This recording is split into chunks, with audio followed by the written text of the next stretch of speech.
Platíquenos, profesor, ¿nos puede explicar qué sucedió en la reunión del grupo del G20 y por qué no salió tan bien librado México? Estimada Carla, pues sí, si me lo permite, primero habría que decir que el G20 se creó allá en el año de 2008 Sí. con la finalidad de hacer frente común pues a la colosal crisis que se inició en ese año y atenuar desde luego sus devastadores efectos.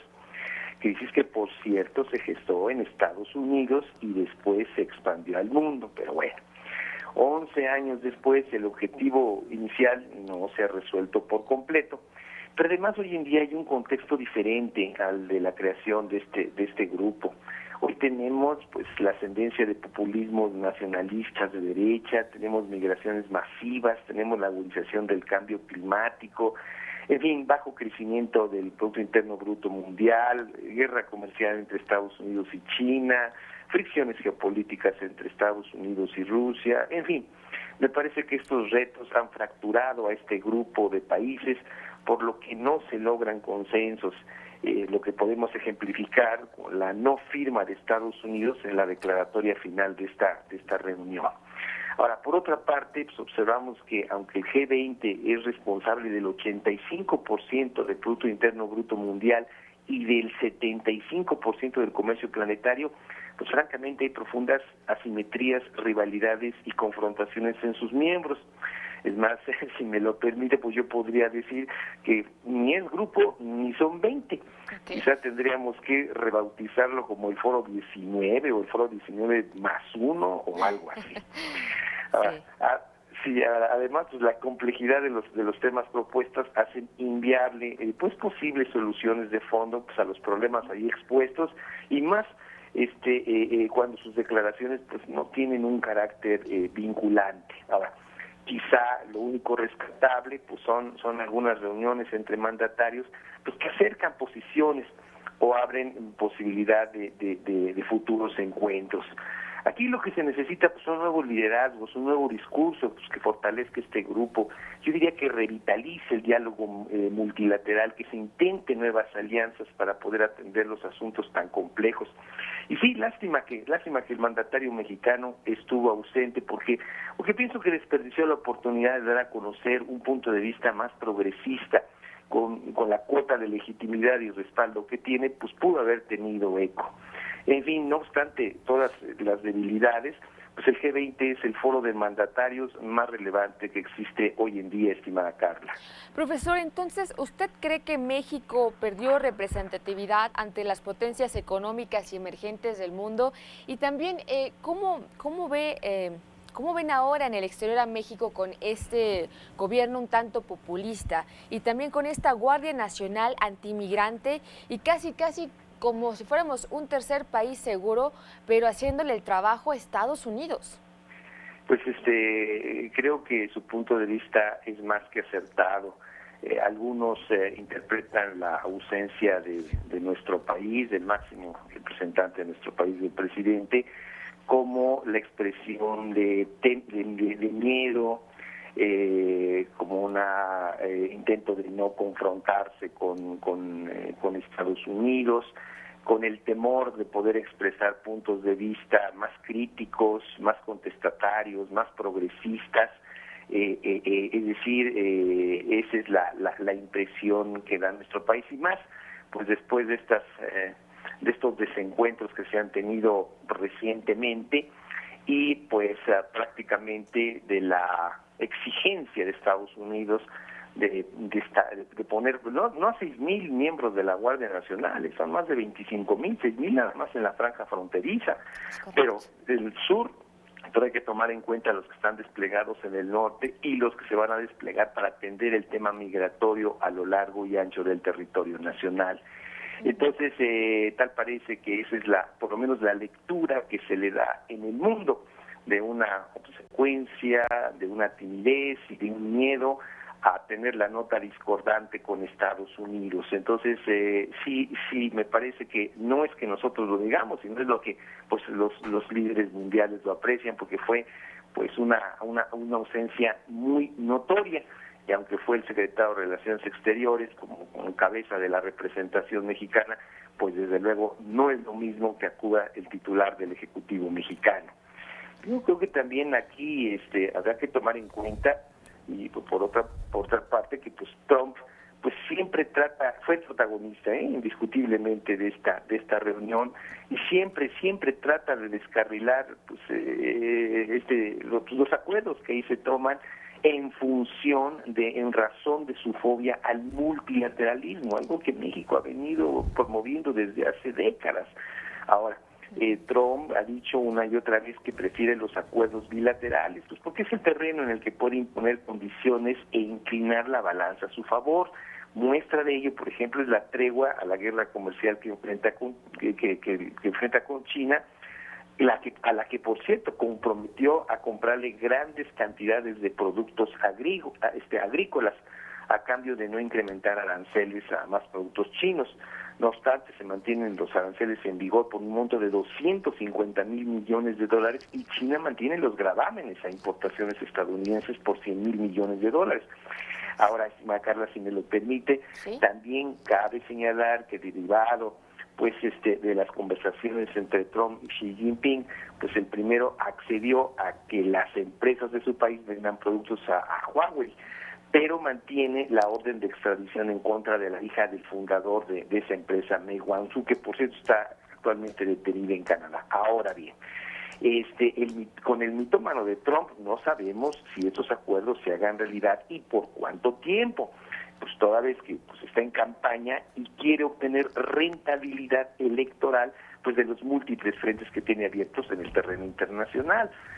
Por lo que se refiere al comunicado final, pues lo único rescatable es que 19 miembros respaldaron el Acuerdo de París, pues para atenuar el cambio climático, y lo que muy acertadamente señalaba la nota informativa de el intento de desplastificar francamente al mundo.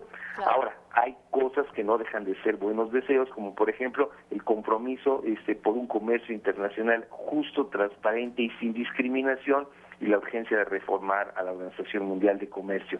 Fíjate nada más, compromiso por un comercio internacional justo y transparente y sin discriminación, algo que México experimenta todo lo contrario con Estados Unidos, estimada Carla.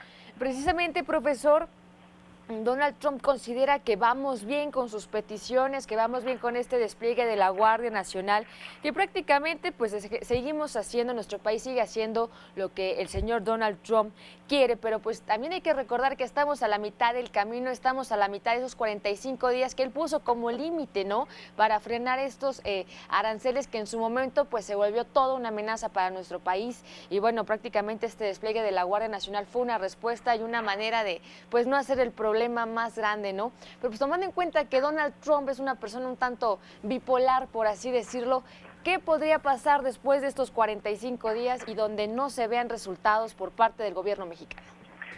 Carla, a mí me preocupa mucho esta situación porque es prácticamente una evaluación unilateral en la que Estados Unidos no se comprometió a nada y México a hacerlo todo. Si él considera que no se hizo la tarea correctamente, bueno, pues entonces seguramente se formalizaría, que ya está de hecho, pero bueno, se formalizaría eso del tercer país seguro, como ya obligó, como ya presionó a algunos de los países del Triángulo Norte Centroamericano, como es el caso de Guatemala. Finalmente Trump logró su propósito, pues prácticamente corrió su frontera del Río Bravo pues al río Suchiate, y ya los miembros de nuestra Guardia Nacional pues ya actúan como la patrulla fronteriza de Estados Unidos. Entonces, regresando al punto, sí, nuevamente reiterando este punto de vista, a mí sí me preocupa porque pues no sé bajo qué estándares o bajo qué parámetros Estados Unidos vaya a juzgar si se hizo o no se hizo bien la tarea. Entonces, ese es el punto fundamental. Además, es un Estados Unidos en este momento, el titular del Poder Ejecutivo de ese país, pues ha perdido toda confiabilidad, ¿sí?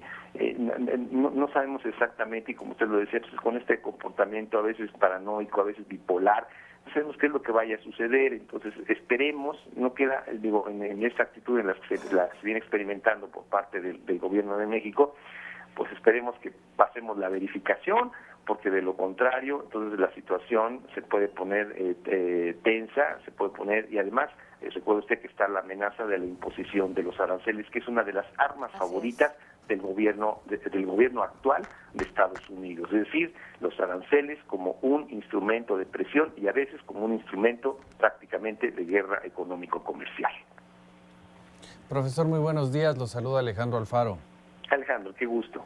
Profesor, hemos visto a un Marcelo Ebrard muy movido, muy a marchas forzadas, yendo a checar este acuerdo comercial este acuerdo migratorio con el presidente Trump o con el gobierno de Trump, yendo a representar a nuestro país al G20, ¿no? Algo que pues no se había visto desde hace mucho tiempo, y ahorita anunciando un viaje a Beijing para también empezar a ver pues temas comerciales. ¿Podríamos decir que ya tenemos un secretario o un Marcelo Ebrard con las riendas de la política exterior de nuestro país ya en las manos, sin tener que consultar nada con el presidente Andrés Manuel López Obrador? Bueno, sí, algunas voces han dicho que ya tenemos un supersecretario, ¿no?, de Relaciones Exteriores, e incluso algunos analistas de política interna han dicho pues que, al igual que otras personas, un grupo muy reducido de personas se está poniendo a la cabeza, incluso de los presidenciables. Pero bueno, aquí también, estimado Alex, usted señalaba esto de que va a viajar a Beijing en los próximos días. Yo aquí quiero hacer referencia a que en el nuevo Tratado de Libre Comercio de los países de América del Norte, denominado el TEMEC, ¿no? Sí, con el TEMEC Estados Unidos nos hizo parte de la guerra comercial que tiene con China. ¿En qué sentido digo esto? Bueno, lo digo en sentido de que ahí está una de las cláusulas de este nuevo TEMEC, que establece que ni Canadá ni México pueden llevar a cabo negociaciones con fines de suscribir un tratado de libre comercio con países que no tengan una economía de mercado. Entonces yo aquí lo que viene, el cuestionamiento es, bueno, pues ¿a qué va Marcelo Ebrard a Beijing con este tipo de limitante que está en puertas en el momento en que pues, se apruebe este documento allá en el Congreso estadounidense? Pues entonces no sé qué es lo que pueda suceder. O sea, ¿podría prender focos de alerta para el Congreso norteamericano este viaje de Marcelo a Beijing? Sí, efectivamente, porque en este momento pues, Estados Unidos tiene una muy fuerte confrontación económico-comercial y no sé con qué tan buenos ojos vea tanto Trump como algunos miembros, sobre todo los republicanos, ¿no? o incluso hasta los demócratas del Congreso estadounidense, este viaje del canciller a ese país. O a lo mejor solamente, bueno, pues es para cubrir las formas, tratar de hacer ahí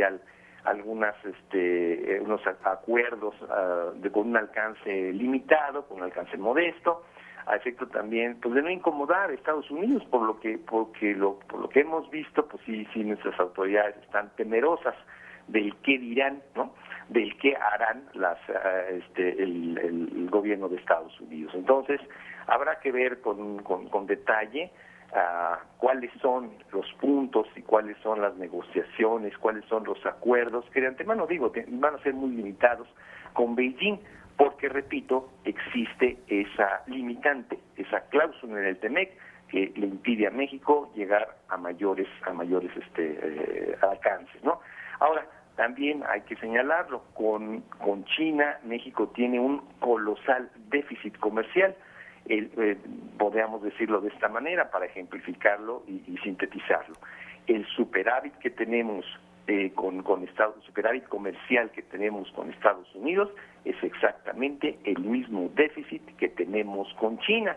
Ojalá exista aquí en nuestro país pues un cambio de visión de largo plazo, porque ya tenemos que dejar de ser un país maquilador, dejar de ser un país ensamblador, y pues ya irnos hacia tratar de buscar ser un país industrializado, pues que evite que todo el dinero que entra se fugue precisamente en la compra de los componentes hacia China. Profesor, lo ideal sería fortalecer el mercado interno, ¿no?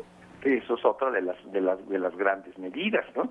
Esa es exactamente otra de las grandes medidas, como lo han hecho precisamente los propios Estados Unidos y muchos países de Europa. Así es. Porque si no, entonces seguimos siendo subordinados, dependientes de la economía estadounidense y no producimos pues todos los insumos que se requieren y los componentes para abastecer tanto el mercado externo como el propio mercado interno, estimada Carla. Profesor Eduardo Rosales, investigador de la FES Acatlán de la UNAM, muchas gracias por conversar con nosotros esta mañana aquí en el canal del Congreso de la Ciudad de México. Si nos lo permite, más adelante lo estaremos buscando. Estamos a la orden, estimada Carla, estimado Alex, un fuerte abrazo. Gracias, buen día. A ustedes, al equipo y desde luego a toda su muy informada teleaudiencia.